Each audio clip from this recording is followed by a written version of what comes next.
লাগছে এনার জন্য।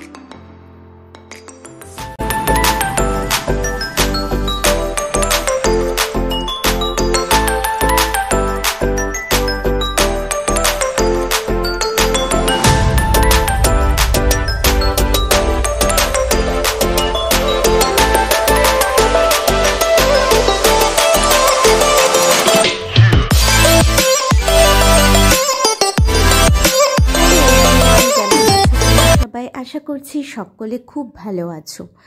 6 জানুয়ারি ছিল দীপ্তর বার্থডে। যেহেতু বাড়ি থেকে দূরে থাকি তাই এই বিশেষ বিশেষ দিনগুলোতে কাছের মানুষগুলোকে সবসময় কিন্তু পাওয়া সম্ভব হয় না, তাই নিজেদের মতো করেই নিজেদের বিশেষ বিশেষ দিনগুলোকে স্পেশাল করে তুলতে হয়। তাই আগে থেকেই প্ল্যান ছিল যে 6 জানুয়ারি মানে দীপ্তর বার্থডের দিনকে একটু কেক কাটিং করব। আর যেহেতু সোমবার পড়েছিল তাই ওই দিন তো সেরকম কিছু করতে পারতাম না, তাই ভেবেছিলাম লুচি পায়েস যেহেতু দীপ্ত ভালোবাসে সেটাই করে দেব আর কেক কাটিং করব। কিন্তু বার্থডের ঠিক একদিন আগে জানতে পারলাম যে দীপ্তর এক পরিচিত দাদা আর তার ওয়াইফ নর্থ বেঙ্গল ঘুরতে আসছে। আসলে ওই দাদা আগেই আমাদেরকে জানিয়েছিল যে ওরা নর্থ বেঙ্গল ঘুরতে আসতে পারে আর ওদের এখানে আত্মীয়ও আছে কোচবিহারের দিকে, হয়তো আমি ঠিক জানি না। তো ওরা মেনলি ওখানেই গিয়েছিল, ওখানে ঘোরাঘুরি করে তারপরে ওদের প্ল্যান ছিল সিকিম যাওয়ার। পরে অবশ্য ওরা প্ল্যানটা চেঞ্জ করেছিল, চেঞ্জ করে ওরা দার্জিলিং গিয়েছিল। আর গিয়েছিল বলতে ওরা এখনও নর্থ বেঙ্গলেই আছে, ওরা দার্জিলিংয়ে রয়েছে।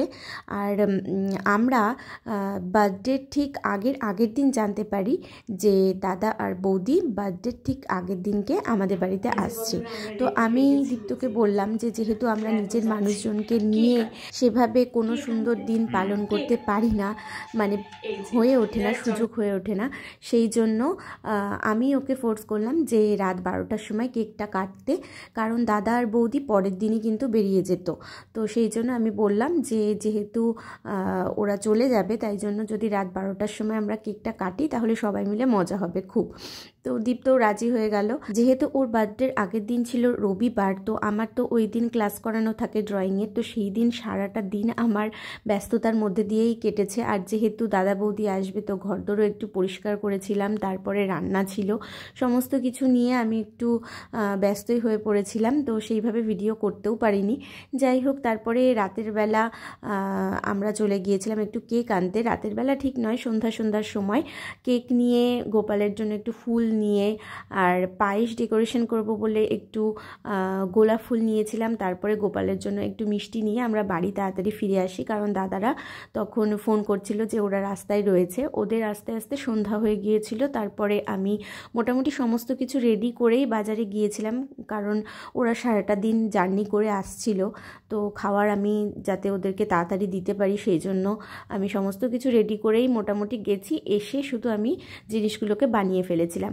আর আমি রাতের খাবারের জন্য বানিয়েছিলাম হচ্ছে আলুর দম, মটরশুঁটি দিয়ে, আলু দিয়ে, টমেটো দিয়ে, ধনেপাতা দিয়ে একটু আলুর দম বানিয়েছিলাম। আর দাদারা বলেছিল যে রুটি খাবে, তো সেই জন্য রুটি বানিয়েছিলাম, আর সঙ্গে একটু সিমাইয়ের পায়েস বানিয়েছিলাম, কারণ শুধু আলুর দম দিয়ে রুটি দেবো কেমন লাগছিল, সেই জন্য সিমাইয়ের পায়েস বানিয়েছিলাম। আর দীপ্ত তো মিষ্টি জিনিস খেতে তোমরা জানোই খুব ভালোবাসে, তাই দিনটা যেহেতু ওরই স্পেশাল ডে, ওর বার্থডে, তাই জন্য আমি ভাবলাম যে ওকে একটু সুন্দর করে সারপ্রাইজ দেওয়া যায়। আর এই যে তারপরে রাত্রি 12টা বেজে গেল আর সঙ্গে সঙ্গে আমরা ওকে সুন্দর করে উইশ করাও শুরু করে দিয়েছি।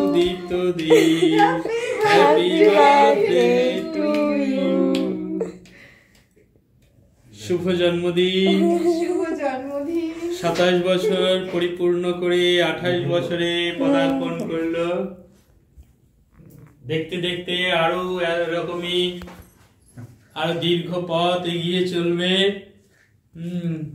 সুন্দর মানে প্রদীপ, যাই হোক মোমবাতি প্রজ্বলনের মধ্য দিয়ে দীপ্তদীপ লাইট দিলাম। হ্যাঁ, 27 বছর পরিপূর্ণতার এবং 28 বছর শুরুর সময়টাকে উদযাপন করছে। আর সাথে আমরা এসে হাজির, আমরাও খুব এই বিশেষ দিনে অযাচিত ভাবে একদম এসে হাজির। শুনতেই পেলে তোমরা যে দাদা কি বলছিল। আর এই দাদা কিন্তু ভীষণ সুন্দর আবৃত্তি করে। আসলে উনি বিজ্ঞান বিভাগের ছাত্র, কিন্তু সাহিত্যর প্রতি প্রচুর ভালোবাসা রয়েছে, সেই জন্য কিন্তু এখনও পর্যন্ত সাহিত্য চর্চা উনি করছেন।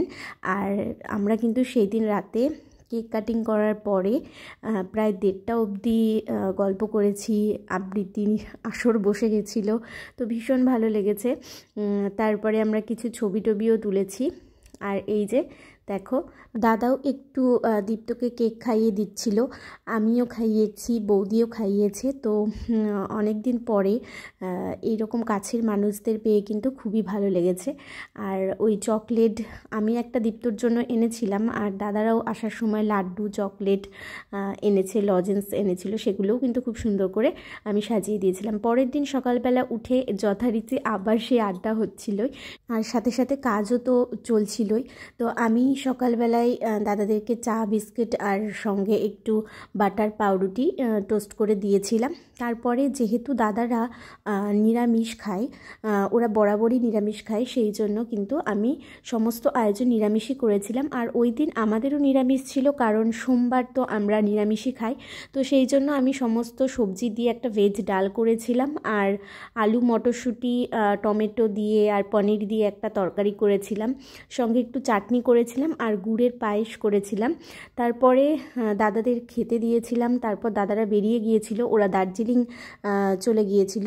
তারপরে আমি সাথে সাথে সমস্ত কিছু পরিষ্কার করে সব গুছিয়ে স্নান করে গোপালকেও একটুখানি পুজো দিয়ে নিয়েছিলাম। আর ইচ্ছে ছিল গোপালকে আগে একটু পায়েস করে দেব, তারপরেই দীপ্তকে দেব, কিন্তু সেদিন আর সম্ভব হয়ে ওঠেনি, কারণ দাদারা চলে গেল, তো সেটার একটা তাড়া ছিল, তাই জন্য আর হয়ে ওঠেনি। তাই আমি মিষ্টি দিয়েই গোপালকে পুজো দিয়েছিলাম। আর সঙ্গে দেখো আমি সুন্দর করে মোমবাতিও জ্বালিয়ে দিয়েছি।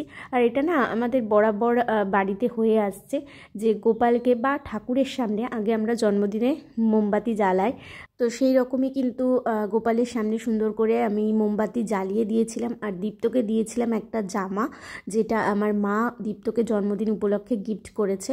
মা একটা জামা আর একটা নতুন থালা দিয়েছিল, যার মধ্যে দীপ্তকে আমি পায়েসটা সুন্দর করে সাজিয়ে দিয়েছিলাম। আর যেহেতু বললামই তো নিরামিষ ছিল, সেই জন্য মেনুতে ছিল ভাত, বেগুন ভাজা, ভেজ ডাল আর পনিরের তরকারি আর চাটনি আর পায়েস। আমি বেগুন ভাজাটা তখন বলতে ভুলে গিয়েছিলাম। তারপরে সবটা আয়োজন করে খেতে বসতে বসতে কিন্তু আমাদের বেশ লেট হয়ে গিয়েছিল, কারণ এর ফাঁকে দীপ্তও গিয়েছিল দাদাদেরকে একটু গাড়িতে তুলে দিতে। তো ও এলো, তারপরে আমি সমস্তটা গুছিয়ে করতে গিয়ে একটু লেট হয়ে গিয়েছিল। আসলে একা তো, আর অভ্যাসও নেই সেইভাবে সমস্ত কিছু করার, তো আমি যতটা পেরেছি করে দেওয়ার চেষ্টা করেছি। আর তারপরে আমি একটা প্রদীপ জ্বালিয়েছিলাম, ঘিয়ের প্রদীপ। এই যে আমাদের বার্থডে বয় আজকে খেতে বসে গেছে। আজকে আমাদের নিরামিষ বার্থডে সেলিব্রেশন হচ্ছে, এই দেখুন।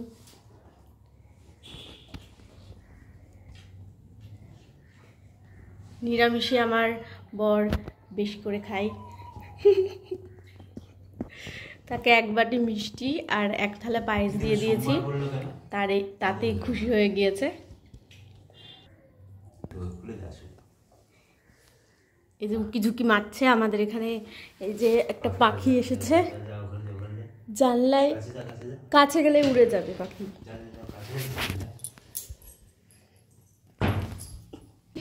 আপনি একটু খাওয়ার রিভিউ দেবেন, ঠিক আছে? দারুণ হয়েছে। পায়েসটা কেমন হয়েছে একটু বলুন। এই যে আমাদের মেনুতে আছে বেগুন ভাজা, ভাত, ভেজ ডাল, আলু আর পনির আর হচ্ছে মটরশুঁটি দিয়ে তরকারি, আর এখানে আছে চাটনি, লাড্ডু, আর ওদিকে আছে গুড়ের পায়েস। আজকে সোমবার পড়েছে, আমরা নিরামিষ খাই, তাই জন্য আজকে আমাদের নিরামিষ মেনু। তো দেখতেই পেলে দীপ্তদিকে খেতে বসেছে, আর আমি ওর সাথে একটু মজা করছিলাম। আমরা এভাবেই কিন্তু আনন্দ করি দুজনে। আর তারপর বিকেলবেলা ওর অফিসের বন্ধুদের জন্য পায়েসও দিয়ে আসা হয়েছিল। এই মাত্র আমি একটু ফ্রি হলাম, আর দীপ্ত খেয়ে দিয়ে অফিসে গেছে। আমি মোটামুটি ঘরটা পরিষ্কার করে নিলাম, অনেক জামা কাপড় ছিল, সেগুলোকে ভালো করে ফোল্ড করে রাখলাম, আর বিছানাগুলো একটু পরিষ্কার করে নিলাম। এবার আমি একটু রেস্ট করব, না হলে আর চলতে পারছি না।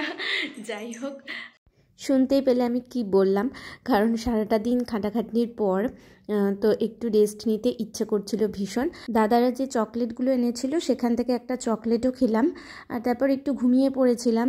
দীপ্ত অফিস থেকে এলে উঠে তারপরে আমি ঠাকুরকে রাতের খাবার দিয়েছিলাম, আর যা যা রান্না করেছিলাম সেগুলোই মোটামুটি ছিল, সেগুলো দিয়ে আমাদের রাতের হয়ে গিয়েছিল। এভাবেই কিন্তু এবছরে দীপ্তর জন্মদিনটা কাটলো। রাত 12টার সময় খুব মজা করেছি, আর বাড়ি থেকে ফোনও করেছিল, মা ফোন করেছিল, তো সব মিলিয়ে একটা দারুণ ব্যাপার হয়েছে। তো এই ভিডিওটা তোমাদের কেমন লাগলো অবশ্যই জানিও, ভালো লাগলে একটা লাইক আর সাবস্ক্রাইব করে দিও চ্যানেলটাকে। ততক্ষণের জন্য তোমরা সকলে খুব ভালো থেকো, তাহলে সকলকে জানাই টাটা।